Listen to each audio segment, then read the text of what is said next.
Guys, welcome back to the channel, and for today's video I wanted to do another of the requests that I got from you guys in the comments.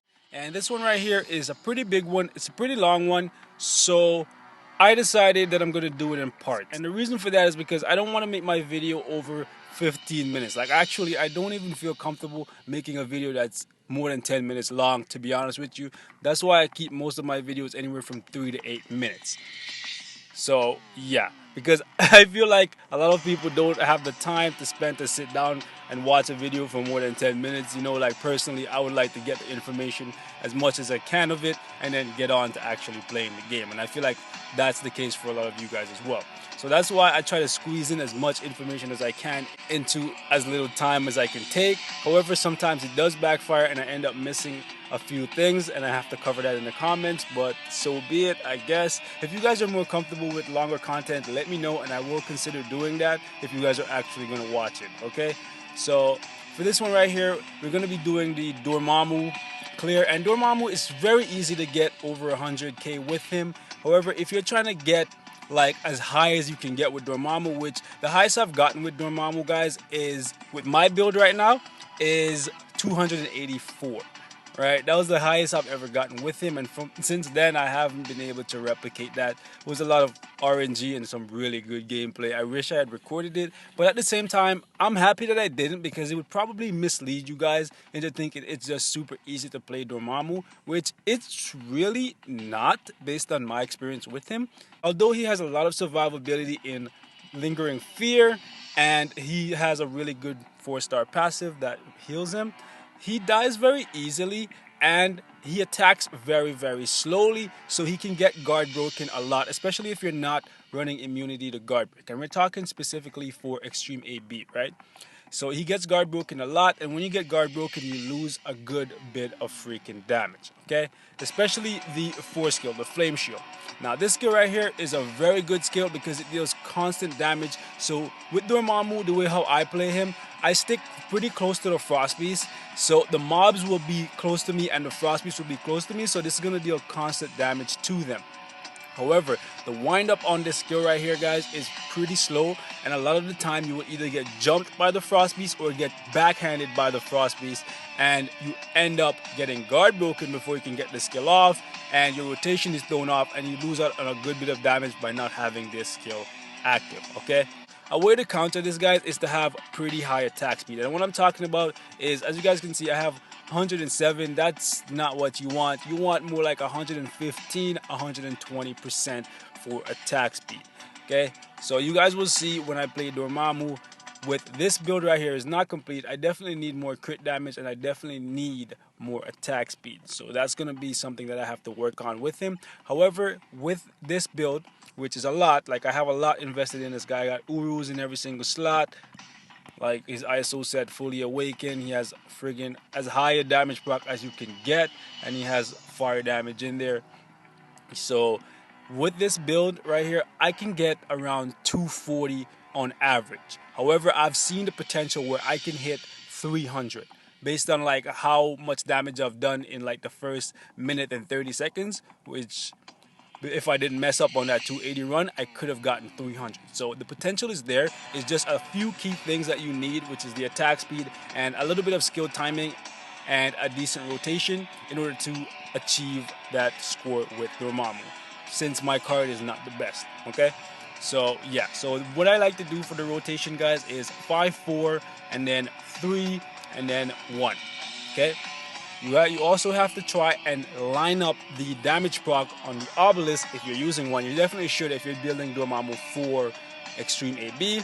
Although with PvP in the mix, having invincibility is not such a bad thing. But you're not going to get those crazy scores over like 200, 300k with Dormmamu if you have invincibility on the obelisk. Okay, guys? Even with Urus and an attack ISO set. Or at least I don't think I would be able to with my current cards. Maybe you have some crazy cards and you can do it. More power to you.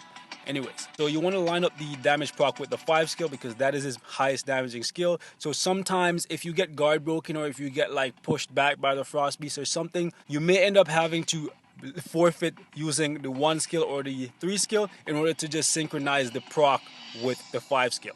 And sometimes you might still not get lucky with the RNG that's based on the freaking damage proc, but you should try your best to line up the damage proc with the 5 skill so that you can get as much damage as possible done to the Frost Beast.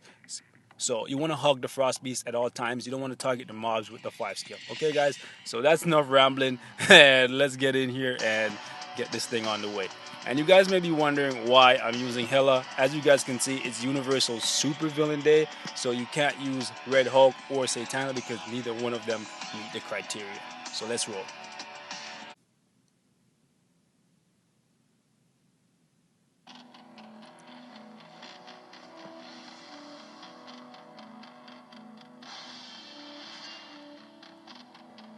Alright, let's play.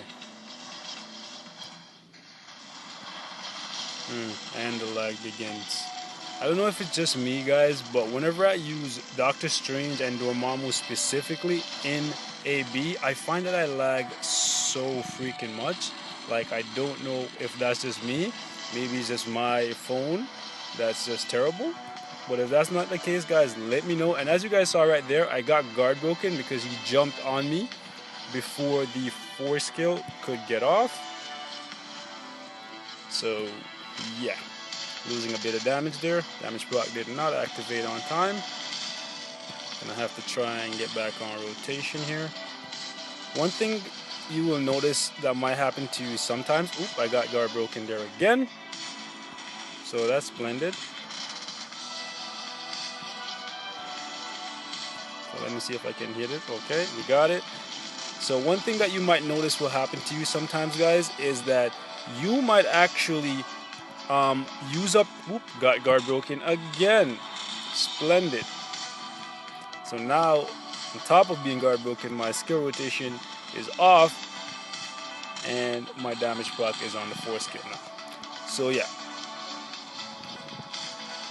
dumb stuff. Anyways, so what I was trying to say to you guys is that sometimes because the 4 skill is constantly attacking, it might actually use up your damage proc the minute, or rather the second it becomes available. Yeah, alright. Trying to keep the bar up here, guys. So, what I was trying to say is, because of the freaking 4 skill constantly attacking, like you see right now, sometimes you'll actually use up your damage proc the second it becomes available before you can actually jump into your 5 skill. And that's a bummer because you're going to lose a little bit of damage there. On top of always being guard broken like you guys see me getting. So I got killed there, but it's whatever. I don't really care because Dormmamu can revive, so I play him similar to how I play Clovis. However, I do play Clovis a little bit better.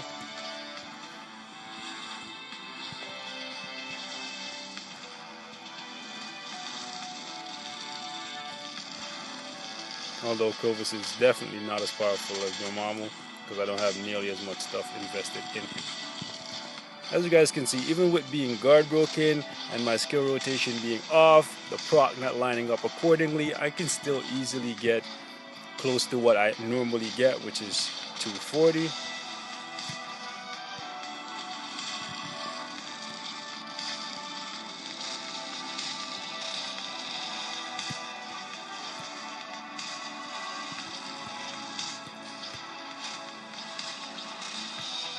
So definitely not the best run here, guys, because I got a little bit of bad luck and I didn't play as well as I normally did. But there you have it, guys. Dormmamu put up 231k. That's around 15k off where I normally land on an average day. But it is what it is, whatever. And that's all I have to share for this one, guys. Like always, thanks for watching. Leave your comments below and I'll see you guys in the next one. And I'm gone.